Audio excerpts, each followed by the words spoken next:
Hi అండి. అందరికీ నమస్తే. మై డియర్ మాన్షార్ పార్ట్ 34.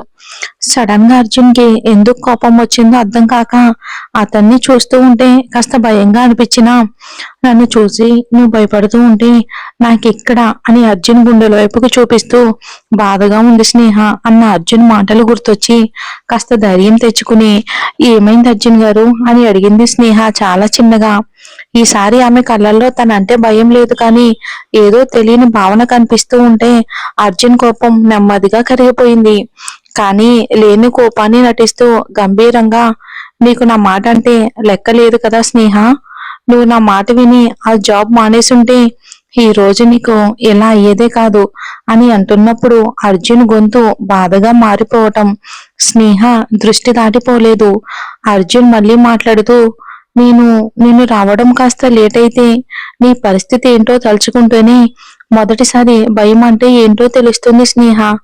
ఇప్పటి వరకు నేను ఎవరికైనా దగ్గరైతే వాళ్ళు నాకు దూరం అవుతారేమో అన్న భయం మాత్రమే చూసిన నాకు మొదటిసారి నా మనసుకి బాగా దగ్గరైన నీకు ఏమైనా అయితే అన్న ఆలోచన కూడా భరించలేకపోతున్నాను స్నేహ అని అంటూ తన మాటలకు వైపే కళ్ళార్పకుండా చూస్తున్న స్నేహ కళ్ళలోకి చూస్తూ, ఇప్పుడైనా నా మాట విని నువ్వు కష్టపెట్టుకుంటూ చేసే ఆ జాబ్ ని వదిలిపెట్టు స్నేహ అని అంటూ అర్జున్ స్నేహ చేతులు పట్టుకుని, నా మాట వింటావు కదా అని అడిగాడు ఆశగా అర్జున్.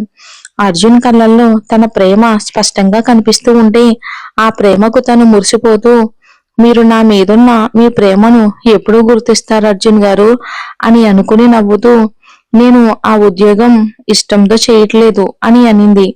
ఈసారి స్నేహ మాటలకు అర్జున్ కి నిజంగానే కోపం రావటంతో ఆమె దగ్గర నుండి లేచి నిలబడి కోపంగా, అయితే నువ్వు నా మాట వినను అంటావు అంతే కదా అని అడిగాడు సూటిగా అర్జున్.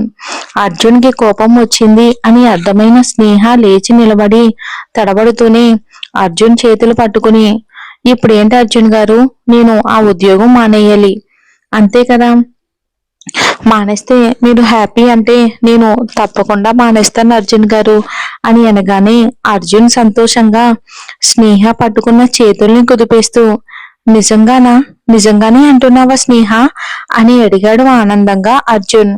ఆ మాటకు స్నేహ అర్జున్ ఆనందం చూసి తను కూడా ఆనందపడుతూ, నిజంగా నిజం అర్జున్ గారు, మానేస్తాను అని అనింది స్నేహ. స్నేహ మాటలు అర్జున్ మనసుకి చాలా ప్రశాంతంగా అనిపించడంతో, సరే పద కూర్చో అంటూ స్నేహకు తనే స్వయంగా తినిపించబోయాడు. కానీ స్నేహ ఇబ్బందిగా, అయ్యో మీకెందుకు అర్జున్ గారు ఇంత ఇబ్బంది, నేను తింటాను కదా అని స్నేహ అంటూ ఉంటే ఆమెను చిరుకోపంగా చూస్తూ, గొంతుకైన గాయానికి నొప్పి వల్ల తినలేక నువ్వు ఇబ్బంది పడడం నేను గమనించాను స్నేహ, మాట్లాడకుండా నేను పెట్టింది తిను అని అంటూ తనే స్వయంగా తినిపిస్తూ ఉంటే, నేను బాధపడితే చూడలేరు, నా కళ్ళల్లో కన్నీళ్లు కూడా చూడలేరు, నేను ఎప్పుడూ సంతోషంగా ఉండాలి అని అనుక్షణం నా కోసమే పరితపిస్తూ ఉంటారు, క్షణం క్షణం నేనేం చేస్తూ ఉంటాను అని నా కోసమే ఆలోచిస్తూ ఉంటారు, నా మీద ఇంత ప్రేమ పెట్టుకుని ఆ ప్రేమను ఎందుకు తెలుసుకోలేకపోతున్నారు అర్జున్ గారు మీరు అని స్నేహ మనసులోనే అనుకుంటూనే అర్జున్ ప్రేమగా తన నోట్లో ముద్ద పెట్టేసరికి అప్రయత్నంగానే స్నేహ కళ్ళల్లో నీళ్లు తిరిగాయి.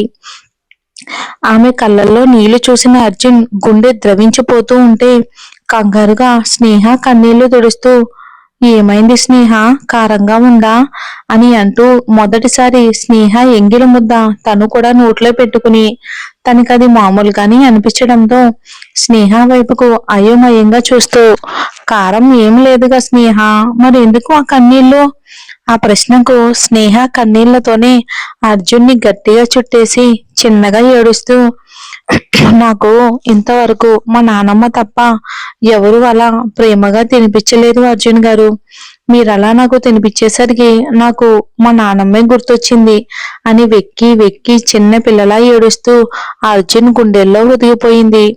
స్నేహ ఎమోషనల్ అయ్యి అలా మొదటిసారి అర్జున్ని చుట్టేసిందే కానీ తను ఏం చేస్తుందో కూడా తనకే ఏ మాత్రం కూడా ఐడియా లేదు. ఇక మామూలుగాని ఇదివరకటి అర్జున్ అయి ఉంటే స్నేహ అలా తనని హక్ చేసుకున్నందుకు ఏం చేసావాడో మన ఊహకు కూడా అందదు. కానీ ఇప్పుడు అర్జున్ మనసులో ఆల్రెడీ స్నేహకు ఒక పదిలమైన స్నానం ఉండటం వలన అతని మనసుకి ఆ క్షణం కేవలం స్నేహ కన్నీళ్లు మాత్రమే కనిపించడంతో మనసుకి కష్టంగా అనిపిస్తున్నా తన చేతిలో ఉన్న భోజనం ప్లేట్ ని పక్కన పెట్టి ఆప్యాయంగా స్నేహ వెన్ను నిమురుతూ, నీకు నేనున్నాను కదా స్నేహ, ఇక నుండి నీకన్నీ నేనే అవుతాను, బెంగ పెట్టుకోకరా అని అన్నాడు లాలనగా. అర్జున్ మాటలకి స్పృహలోకి వచ్చిన స్నేహ తనెక్కడుందో చూసుకోగాని ఒక్కసారిగా తనకి గుండె ఆగినంత పని అయిపోయింది. వెంటనే కంగారుగా అర్జున్ నుండి దూరం జరిగి అతని ఫేస్ చేసే ధైర్యం లేక తల దించుకుని, నన్ను క్షమించండి అర్జున్ గారు, ఏదో భావోద్వేగంలో అలా అని అంటూ ఆగిపోయిన స్నేహ మాటలకు అర్జున్ చిన్నగా నవ్వుతూ తిరిగి ఆమె నోటికి ముద్దను అందిస్తూ, నేను ఆ మాత్రం అర్థం చేసుకోలేను అనుకున్నావా స్నేహ అని అడిగాడు అర్జున్. ఆ మాటకి స్నేహ చిన్నగా నవ్వి ఊరుకుంది. స్నేహ ఆ రోజుకి అర్జున్ ఆర్డర్ మేరకు స్నేహ అసలు బెడ్ దిగే ధైర్యం చేయలేదు. ఆ రోజు పనంతా కూడా రాజయ్యే చూసుకున్నాడు. మధ్య మధ్యలో స్నేహ మీరలకు జ్యూస్ అంటూ వేసిన అర్జున్ ఆర్డర్ మేరకు గోకుల్ దగ్గరుండి వరి చేయించి తను మీరా చేత తాగిస్తే అర్జున్ చాలా బలవంతంగా స్నేహ చేత తాగిపించాడు జ్యూస్ ని. నైట్ డిన్నర్ కూడా వదిలేస్తే స్నేహ తింటుందో అన్న నమ్మకం అయితే అర్జున్కి లేక తనే స్వయంగా తినిపించి టాబ్లెట్లు వేసి స్నేహ నిద్రపోయే వరకు ఆమెకు అందంగా కబుర్లు చెప్తూ ఆమె దగ్గరే ఉండిపోయాడు అర్జున్. ఇక స్నేహాను చాలా జాగ్రత్తగా గాజు బొమ్మలా చూసుకున్నాడు. ఆమెకు ఏం కావాలి అన్నా తనే అన్ని దగ్గరుండి మరీ చూసుకుంటూ ఉన్నాడు.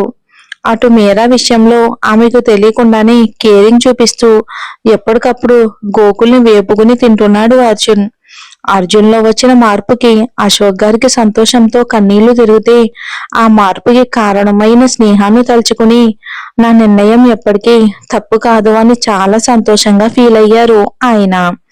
ఈ 3 రోజుల్లో అర్జున్ స్నేహకు మరింత దగ్గర కావటమే కాదు, ఆమె విషయంలో ప్రతిదీ చాలా బాధ్యతగా భావిస్తూ అన్ని తానే చూసుకుంటూ ఉన్నాడు దగ్గరుండి.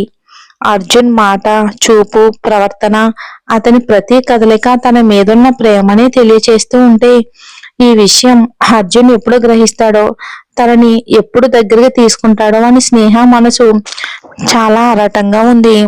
ఇదిలా ఉండగా అర్జున్లోని మార్పుని అతను అంత తొందరగా గుర్తిస్తే స్నేహ జీవితంలోని సంతోషం రావటం ఇష్టం లేని దేవుడు వాళ్ళ మధ్య ఉన్న ప్రేమకు, అనుబంధానికి మరింత పరీక్ష పెడుతూ అర్జున్ జీవితంలోకి చీకటిలా అర్జున్ తండ్రి అవినాష్ గారి బాల్య స్నేహితుడు లోకేష్ గారిని చానేళ్ల తర్వాత తిరిగి అడుగు పెట్టేలా చేశాడు. స్నేహ కాస్త కోలుకోవటంతో ఆమెకు లక్ష జాగ్రత్తలు చెప్పి ఆఫీస్కి బయలుదేరిపోతున్న అర్జున్ కు చానాళ్ల తర్వాత లోకేష్ గారి నుండి కాల్ వచ్చింది.